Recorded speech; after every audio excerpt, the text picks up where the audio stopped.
Welcome to the Modern Husbands Podcast, where any combination of Dr. Ross, Christian, and Brian host national experts who share winning ideas to manage money and the home as a team. Join your fellow modern husbands and have links to our podcast articles and other resources to manage money and the home as a team sent to your inbox every couple of weeks by subscribing to our newsletter at modernhusbands.com. This week, we are honored to welcome Katrina Onstad, whose work has appeared in the New York Magazine and The Guardian. She's won several national magazine awards and was an American National Magazine Award finalist. And as it pertains to today's topic, her book, The Weekend Effect, brilliantly chronicles the birth, death, and revival of the weekend.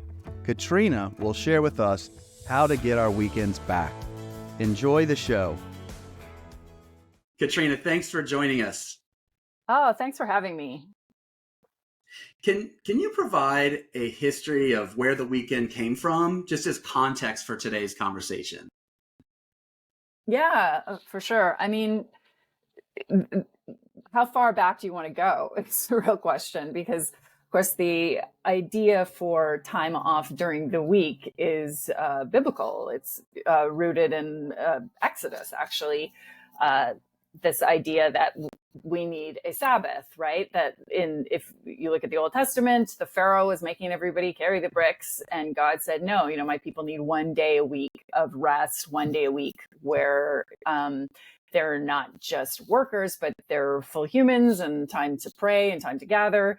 And so that's the original idea of a little bit of respite during the week. And then, of course, this becomes formalized and legislated much, much later after the Industrial Revolution, when we saw factory workers working these bonkers hours, 18 hours a day, 7 days a week, and the organized labor movement rose up actually out of that issue. I think a lot of us forget that unions started because they were trying to fight for time for their workers. These were the first public demonstrations in the United States were actually around an 8-hour workday. So a lot of people fought and died. A lot of blood was shed at these protests so that there could be something that came to be the modern weekend, the Saturday, Sunday. And of course, not always available to everybody and changed over time, but it's been about 100 years of this concept that people deserve 2 days off per week. Was there ever a time in this country where some employees were forced to work 7 days a week, not by choice, but they were told, like, this is what you have to do? Oh, yeah. I mean, it wasn't, until kind of like the 30s that there was actually legislation to enforce the idea of time off and that would protect workers from either being fired or having to come in on those days. So this idea of a 40-hour work week is, in the grand scope of history, is actually quite new. And of course, now we're seeing in the last, not coincidentally, as organized labor power has depleted, we've seen, and many other factors I'm sure we're going to talk about, we've seen a shift away from this idea of a weekend and back to what you just described as, work employers asking their employees to work all kinds of hours and having a much less structured, much less protected idea of a weekend. When we were discussing some of your book, and we felt like that what was most important to start out with for the listeners was for that as context, because for many of us, we take for granted that we do have time off. And as you said, the world has changed, and particularly after COVID, where much, and not everybody's jobs are this way, but in many of our jobs, our job is a laptop away. And, we find ourselves squeezing work in on Saturdays and on Sundays, and it's almost as if we, as a result of working from home or this hybrid environment, that we're losing sight of the protected time that people fought so hard for, that is supposed to be spent with our family, with our friends, or even on ourselves, to make sure that we are seeking opportunities to make ourselves personally happy and fulfilled beyond just whatever the workplace provides. So if listeners are wondering why would we talk about the history of weekends, it's just to understand that as context, so we recognize that, hey, this is something that should really be valued and sacred. Yeah, and that I think that's really well put, and that we took it for granted for a really long time, and maybe did forget the intensity of those origin stories. But it's interesting you would say work is a laptop away, because I would say it's not even a full laptop away. It's literally in our bodies now, right? Like we carry our work on our phones, it's probably in your pocket. Like we're all kind of modern cyborgs with our relationships to our smartphones. So yeah, that blur between work and life, between office and home. I mean, it's and yeah, since COVID, it was already. I wrote this book before COVID, and I could go back and I should do a sequel, because things have just accelerated in terms of work drift is the phrase I always liked for this. So Katrina, what's pushing this shift towards like losing this kind of 5-day work week where we're losing the weekend? Is it technology, or just access to technology, or is it something else? Well, yeah, I mean, I think there are a lot of forces at play here. I would say, yes, the first piece is obviously that thing in your pocket, right? The technology, the fact that we're all accessible 24/7, that it becomes harder and harder to actually unplug. And this is happening in the context of a precarious economic time. So nobody wants to look uncommitted to work, right? Like we're good workers. We want to be available. Or even if we don't want to be available, we need to kind of perform availability, right? So there's a lot of performance around work. Another force is busyness, and our culture that really venerates busyness, right? We really associate overwork and fatigue and busyness with success. Like it's very interesting. We used to have a leisure class where the aspiration was to work less. But now if you talk to people, particularly in kind of, the knowledge economy jobs or white collar work, how are you doing? Oh, I'm so tired. I'm really busy. And it's kind of a badge of honor, right? There's a bit of a humble brag in being overworked. Yeah. So there is this kind of larger societal push to accept and actually celebrate kind of cult of overwork. And these are really hard forces to press against when we're all just trying to do our best, And on the other side of that equation sometimes is the kind of bloated self-care industrial complex, which, can be off-putting for folks too, so we might be duped into thinking that, taking a Saturday off, which again, go back in history and people and unions, fought for these worker protections, and we could be duped into thinking we're participating in something, we don't really support, when really we need that time. People need that time, even in order to be productive, hardworking during the week. We desperately need that. So yeah. I mean, yes, this is the thing, right? Like we are a little bit deluded that overwork makes us better workers, because all of the research actually shows kind of the opposite, that there's not a correlation between overwork and productivity, and countries that have lower work hours actually have higher productivity rates. And I think we feel that just as humans too, right? We know what it is like to be working optimally. And it's not usually when we're working 70 hours a week. And there's tons of research around this, that around, 50 hours a week, you're making, it's kind of the maximum people can continue to do good, high quality work. After 50 hours, errors are going to be introduced. You see, fatigue has been a player in all kinds of big accidents in workplaces. The Challenger explosion, oil spills, right? If you want to get very epic on it. But also, I think you just feel that individually, that you're not doing your best work if you are burnt out. And the weekend is, historically, those workers who fought for the weekend knew that time was going to be a time of rejuvenation and respite, which, there's a business case for it. it will actually make better workers for you. Hey, bosses, like it's going to actually advantage you if your workers aren't exhausted. So I think that there's, for both employer and employee, it's a very sound investment to give people back some time. Love it. How does the weekend impact individual personal happiness, as well as how does the weekend impact relational happiness, couples, partners, and their happiness? Yeah, well, I mean, I guess individual happiness, I guess the one way to sort of answer that question would be like, what would it look like if you didn't have a weekend, right? I mean,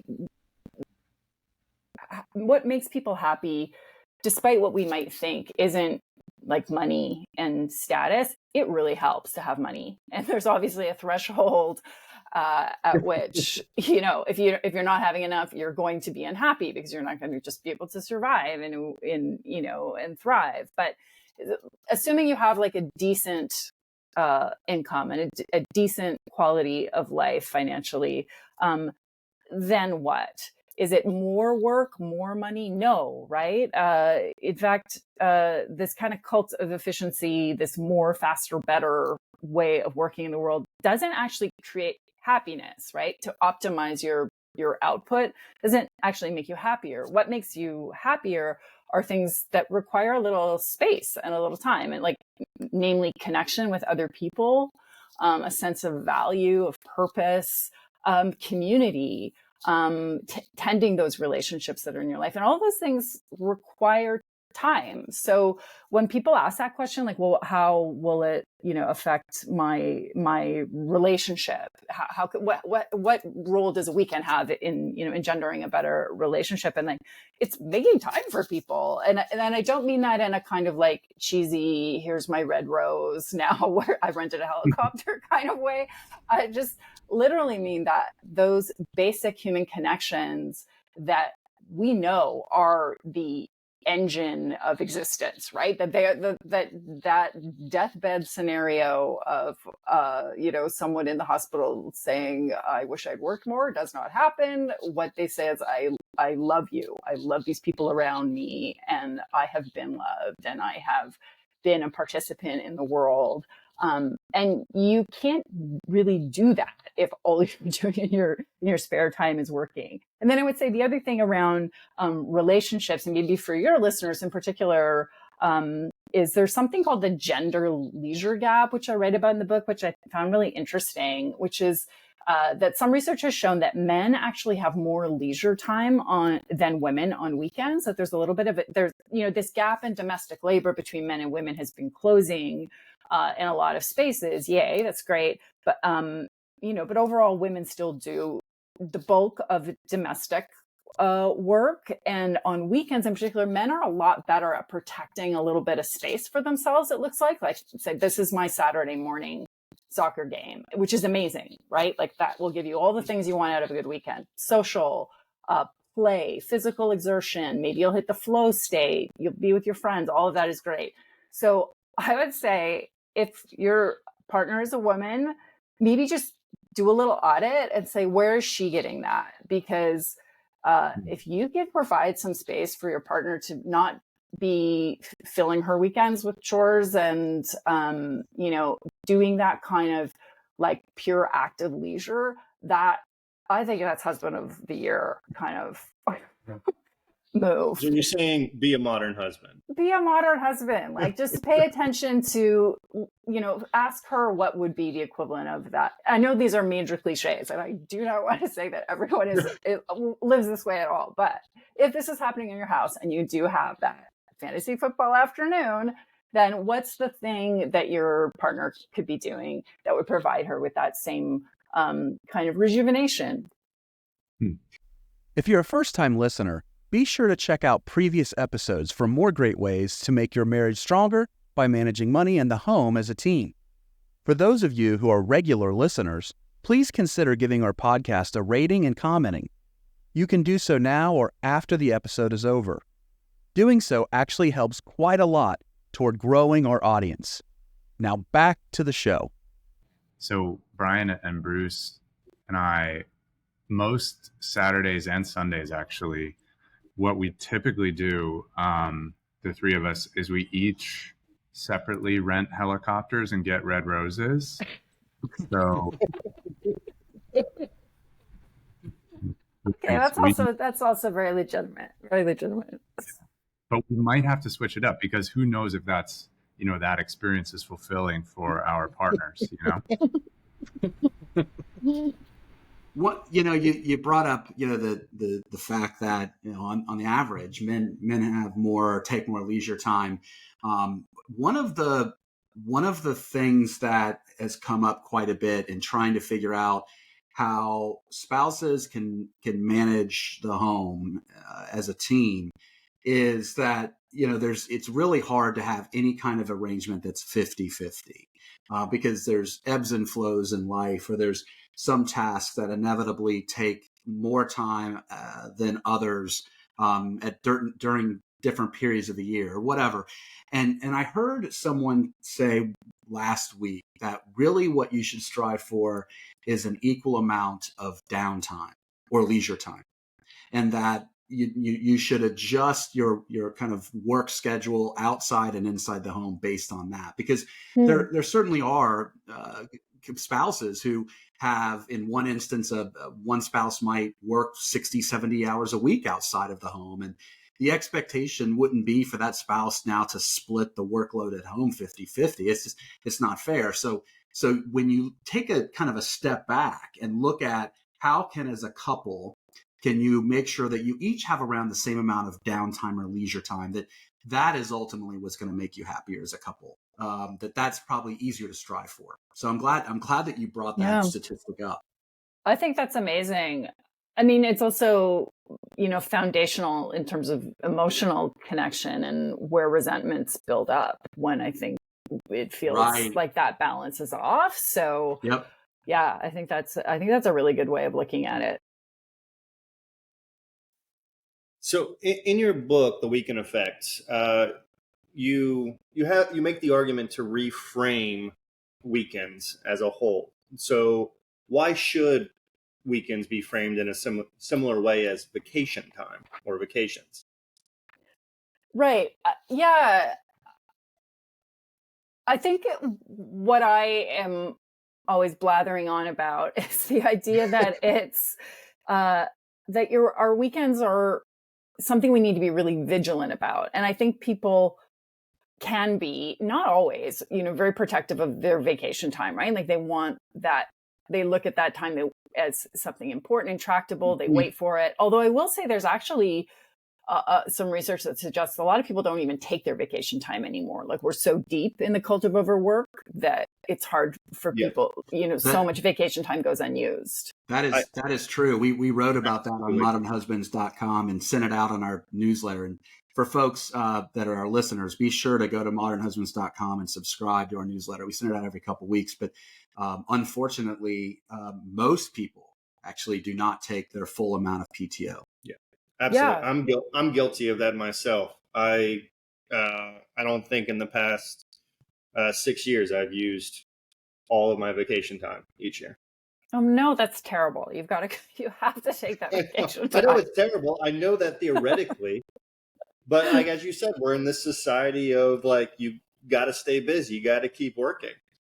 Yeah, and I do think this is again a bit of a generalization, but I think men get caught in that trap and are pushed into that trap in a way that maybe I, as a woman, don't have to experience in the same way. I have a different set of unrealistic pressures and expectations on me, but I do think it's true that kind of male identity being tied to work and success is must be a constant struggle for men. I think it's really also interesting. We talk a lot about the weekend in terms of kind of what can we do personally, how that affect us personally, but there are obviously these bigger sort of social and political questions that at the end of the weekend, which forces us to ask.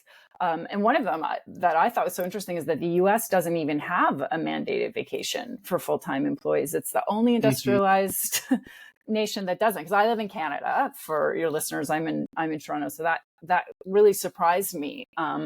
Because in Canada you're mandated to take your vacation. So maybe there's actually like a kind of a new kind of legislative response to this anti-vacationing among Americans. I don't know. It's interesting. So how should I, or why should I be, I guess, reframing my weekend time as a vacation time? I think because it would serve the same function, right? If you can look at these 2 days as time in which you're engaging in activities that are not just like fun and diverting the way that we often spend our weekends. Like I think when we if we're lucky enough to have a weekend on the Saturday morning, we are often so kind of overworked and amped up that we just decompress by doing what it's been called passive leisure activities. Like we do spectator activities, right? We plug in the Netflix. We go to video games, or video games can be more social, but often are screens, watching sports, game after game after game.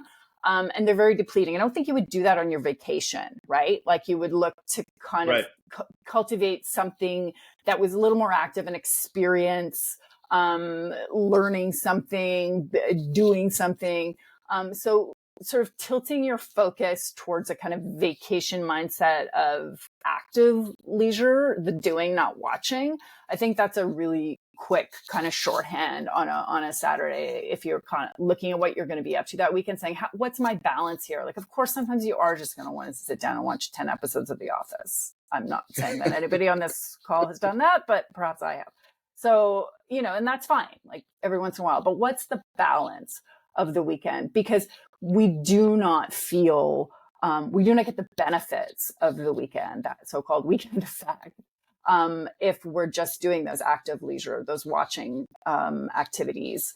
And that, I think, when we're talking about how to make it more vacation-like, that's part of it, is like, how do we get that feeling that you should have at the end of your vacation, of feeling rested, alert, more creative, right? Like I think at the end of a good vacation, again, back to this productivity question, you might have a lot of new ideas.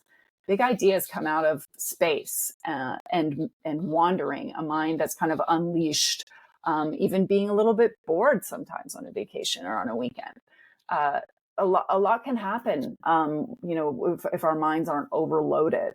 This is how innovation occurs too. No, those are really great considerations, and something I definitely, or all of us, need to keep in mind.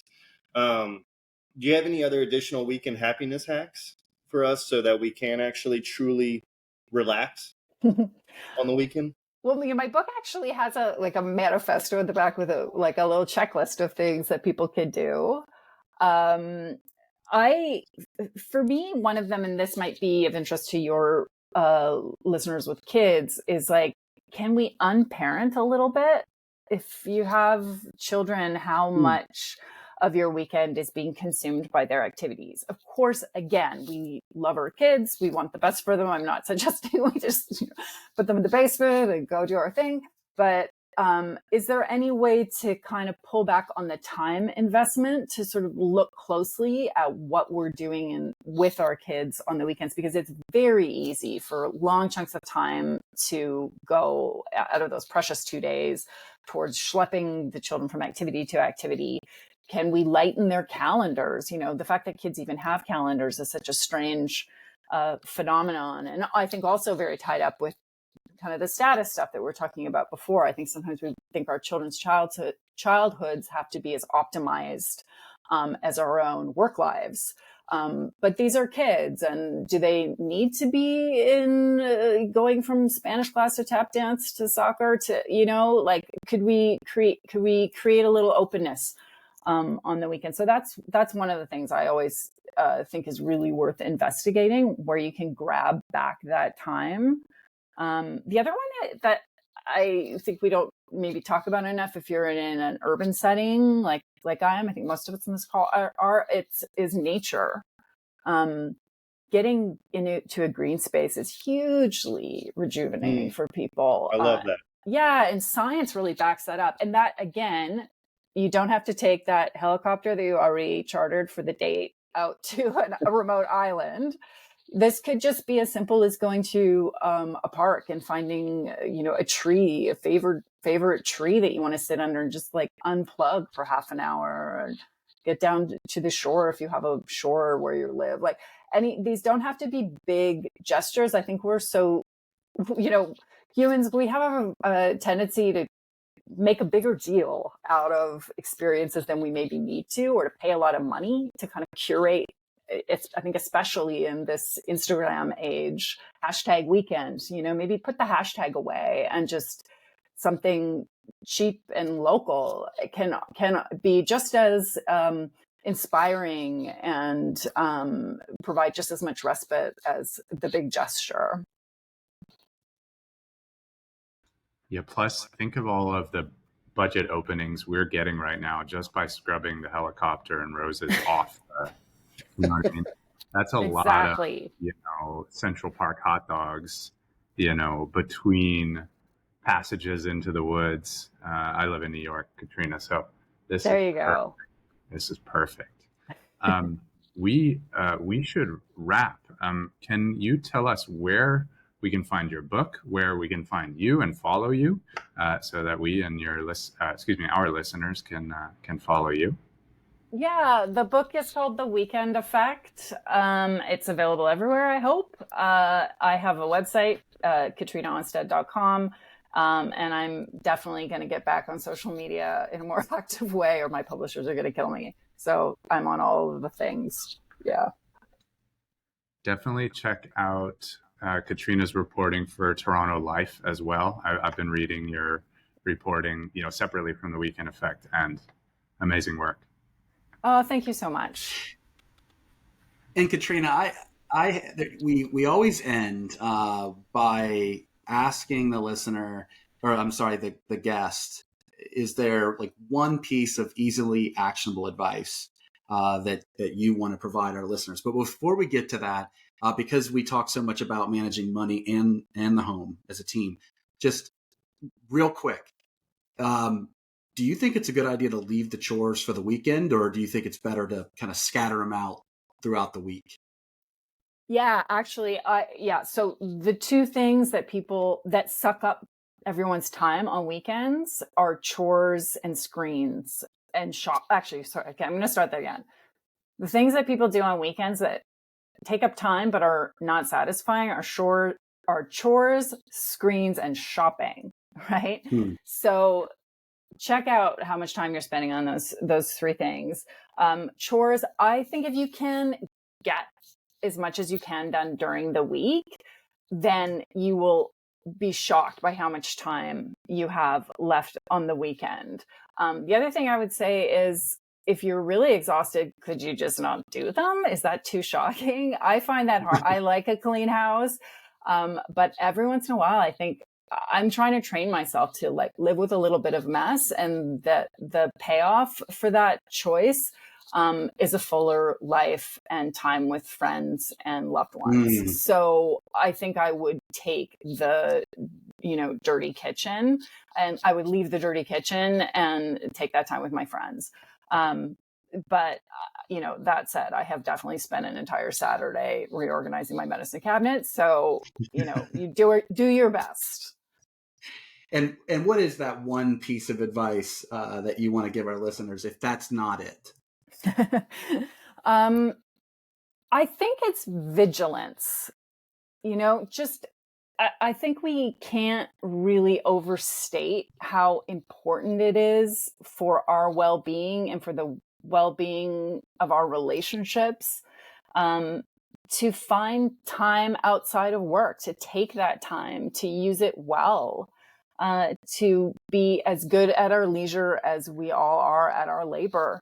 So I would just say, be protective. This is it. This is our one kick at the can, this life. And we have to make sure we're making the most of it. And that requires some time off.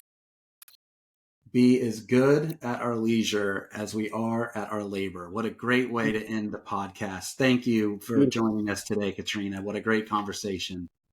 Thank you so much for having me. It was really fun. A special thanks to our guest and, of course, to all of our listeners. Don't forget to click subscribe wherever you download your podcast, give us a rating, and share the Modern Husbands podcast with others. Doing so goes a long way in growing our reach. And join your fellow modern husbands and have links to our podcasts, articles, and other resources to manage money in the home as a team sent to your inbox every 2 weeks by subscribing to our newsletter at modernhusbands.com. Until next time, be well.